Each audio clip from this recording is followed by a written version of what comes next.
इंद्रसेन नामक ब्राह्मण के घर एक पुत्र का जन्म हुआ।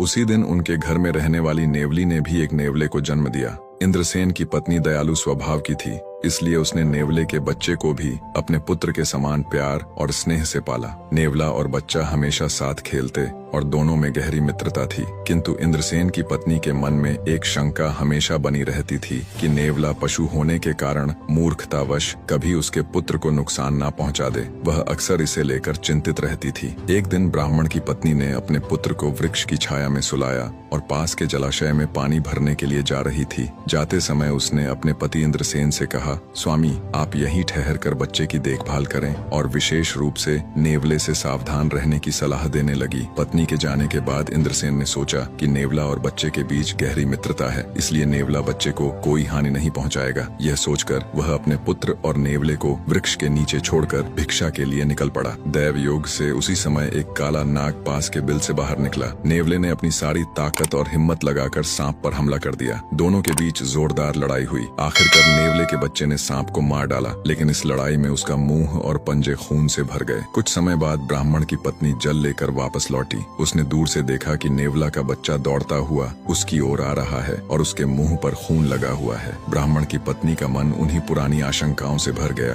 कि कहीं इसने उसके पुत्र की हत्या ना कर दी हो। यह विचार आते ही उसने क्रोध से हाथ में लिए घड़े को नेवले पर फेंक मारा। छोटा सा नेवला जल से भारी घड़े की एक ही चोट खाकर वहीं मर गया और ब्राह्मण की पत्नी जल्दी जल्दी अपने पुत्र के पास पहुंचकर उसने देखा कि बच्चा बड़ी शांति से सो रहा है। आसपास देखने पर उसे एक मरा हुआ नाग दिखाई दिया। यह देख ब्राह्मण की पत्नी को सारी बात समझते देर न लगी। वह पछताते हुए सिर पकड़कर रोने लगी और अपने मूर्खतापूर्ण कार्य के लिए नेवले के शव के पास बैठकर विलाप करने लगी। उसने कहा, मैंने अपने ही रक्षक को मार डाला। मेरी जल्दबाजी और शंका ने एक निर्दोष की जान ले ली। निष्कर्ष, बिना सोचे समझे किए गए निर्णय जीवन में दुख और पश्चाताप ही लाते हैं।